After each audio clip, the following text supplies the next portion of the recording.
જય માતાજી મિત્રો, કેમ છો બધા? મજામાં છો ને?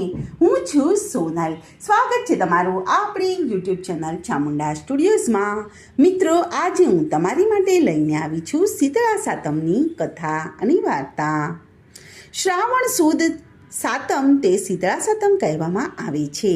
આ દિવસે સૌભાગ્યવતી સ્ત્રીઓ સવારે ઠંડા પાણીથી સ્નાન કરી અને શીતળા માતાજીનું પૂજન કરવા જાય છે. આ દિવસે આગલા રાંધણ છઠના દિવસનું રાંધેલું ટાઢું ખાવાનું હોય છે. ચૂલો સળગાવવામાં આવતો નથી. વ્રત કરનારે સવારે પાણીયારામાં શીતળા માતાજીના નામનો દીવો કરી અને કથા કહેવી અથવા તો સાંભળવી. આ વ્રત સ્ત્રીઓ માટે કલ્યાણકારી છે. એક ગામમાં દેરાણી જેઠાણી અને સાસુ એક જ ઘરમાં રહેતા હતા. બંને વહુઓને એક એક દીકરો હતો. તેમાં મોટી વહુ ભારે ઈર્ષાળુ હતી, જ્યારે નાની વહુ સીધી સાદી અને ભોળી હતી. એક વેળા પવિત્ર શ્રાવણ માસમાં રાંધણછઠના દિવસે નાની વહુ આગલી શીતળા સાતમના દિવસનું ટાઢું જમવા માટે પૂરી, ઢેબરા, વડા વગેરે રાંધવા બેઠી. તેનો છોકરો ઘોડિયામાં સૂતો હતો. રાંધતા મધરાત થઈ ગઈ હતી તો પણ હજુ રાંધવાનું બાકી હતું. એવામાં છોકરો રડ્યો એટલે નાની વહુ રાંધવાનું પડતું મૂકી ચૂલો સળગતો રહેવા દઈ અને છોકરા પાસે ગઈ અને તેને બહાર કાઢી અને ધવરાવા લાગી. તે ધરાઈ રહ્યો તેને ઘોડિયામાં સુવડાવી અને પાસે બેસી અને ઝોકા ખાવા લાગી. એવામાં ઘરમાં શીતળામાની પધરામણી થઈ.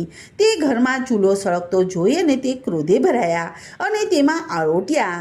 તેમણે વહુને શ્રાપ આપ્યો કે જેવું મારું શરીર બળ્યું તેવું તારું પેટ બળજો.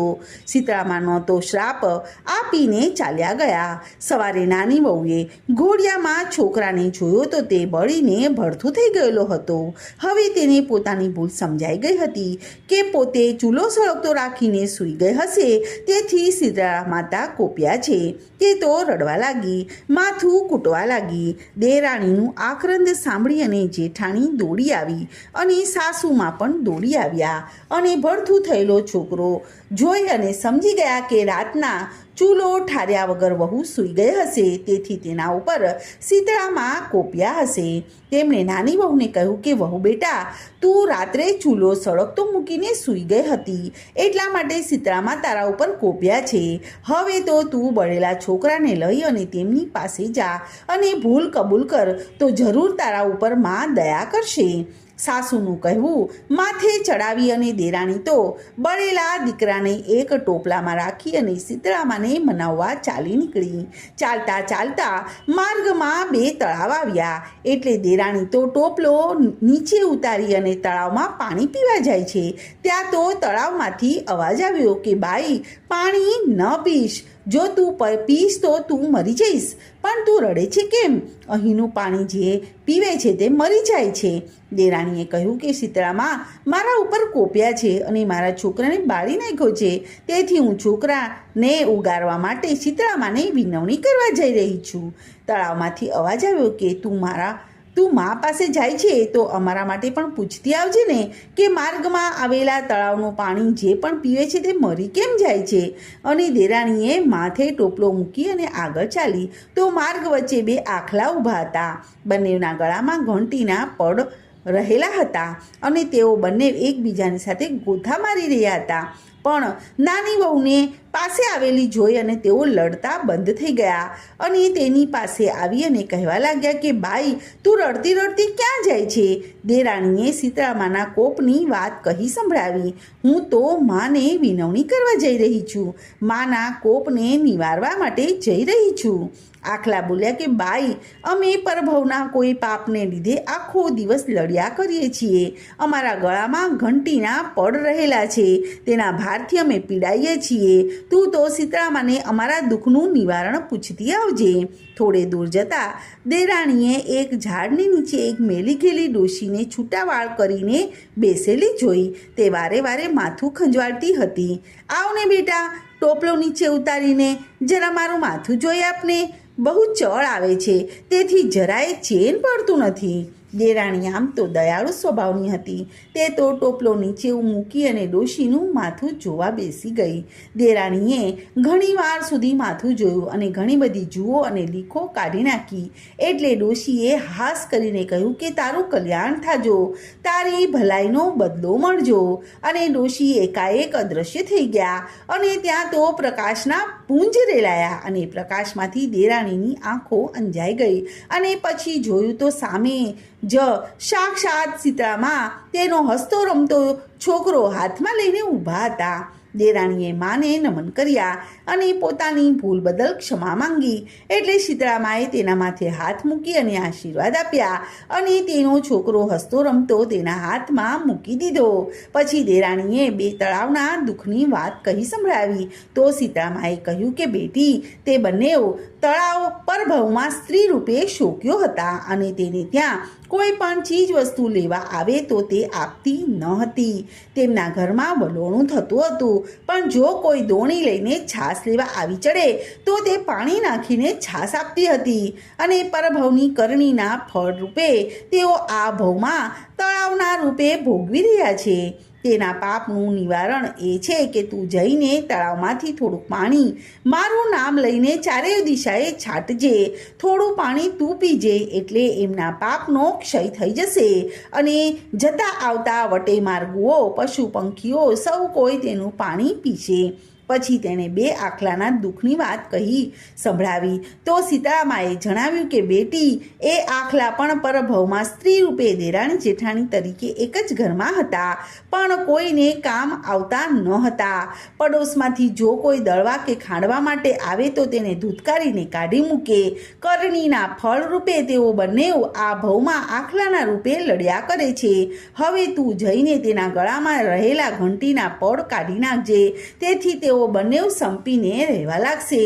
આટલું કહી અને તેને આશીર્વાદ આપી અને શીતળામાં અંતર ધ્યાન થઈ ગયા.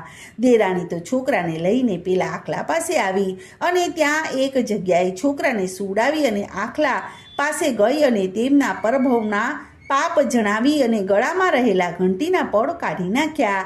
એટલે બંને આખલાઓ શાંત બની ગયા અને હવે બંને મિત્ર જેવા થઈ ગયા હતા. તેમણે ડોક નમાવી અને આભાર માન્યો. હવે દેરાણી છોકરાને લઈને પેલા બે તળાવ પાસે આવી.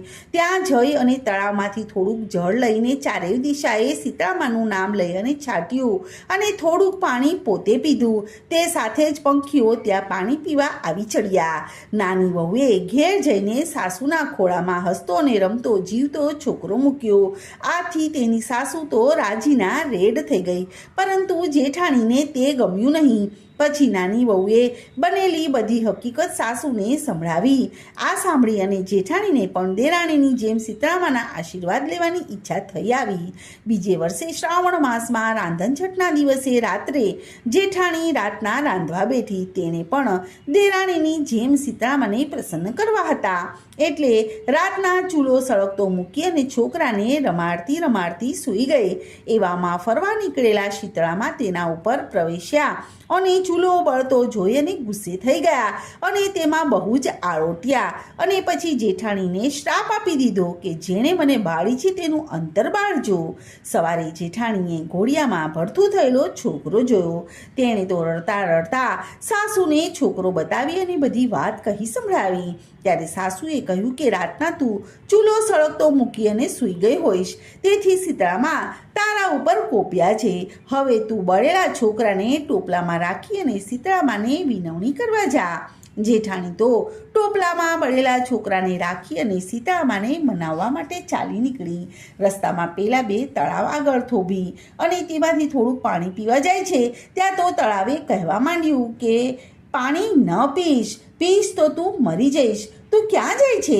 સીતામાં મારા ઉપર કોપ્યા છે, તેથી શ્રાપનું નિવારણ કરવા જાઉં છું. તમારી શી પંચાયત, હું ફાવે ત્યાં જાઉં. તળાવે કહ્યું કે બાઈ, તું ભેગી ભેગી અમારા દુઃખનું નિવારણ સીતળામાને પૂછતી આવજે ને.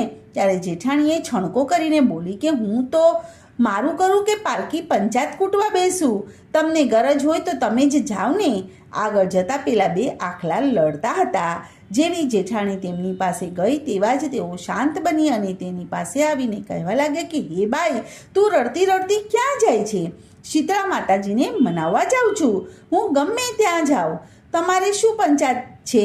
જેઠાણીએ ક્રોધથી કહ્યું. આખલા બોલ્યા કે બાઈ, તું શીતળામાની પાસે જઈ રહી છે તો અમારા દુઃખનું કારણ પણ પૂછતી આવજે ને. એમાં તને શું જોર આવવાનું છે? કામની સાથે કામ કરવાનું છે. જેઠાણીએ છણકો કરીને ના પાડી અને માથે ટોપલો મૂકીને આગળ વધી તો એક ડોશીમાં ઝાડ નીચે માથું ખંજવાળતા બેઠા હતા. ત્યાં જઈ અને જેઠાણીએ ટોપલો નીચે મૂક્યો અને નીચે ઉતારીને થાક ખાવા બેઠી. તેને જોઈને ડોશીએ કહ્યું કે બાઈ, તું જરા મારું માથું જોઈ આપને. જેઠાણીએ છણકો કરીને બોલી કે જો તારે જોવું હોય તો જો, હું કંઈ તારા જેવી નવરી નથી. આમ કહીને તે તો માથે ટોપલો મૂકીને શીતળામાને શોધમાં ચાલી નીકળી. થાકીને તે મરેલા છોકરાને અંતે ઘરે પાછી લઈ આવી અને પછી પડોશીઓએ છોકરાનો અંતિમ સંસ્કાર કર્યો. દેરાણીને ભક્તિભાવથી સુખ સાંપડ્યું અને જેઠાણીને તેના લક્ષણે તે દુઃખી થઈ ગઈ. હે શીતળામા, તમે દેરાણીને ફળ્યા તેવા તમારી ભક્તિ કરનારને ફળજો અને ટાઢક આપજો. બોલો કૃષ્ણ કનૈયા લાલ કી જય. શીતળા માત કી જય.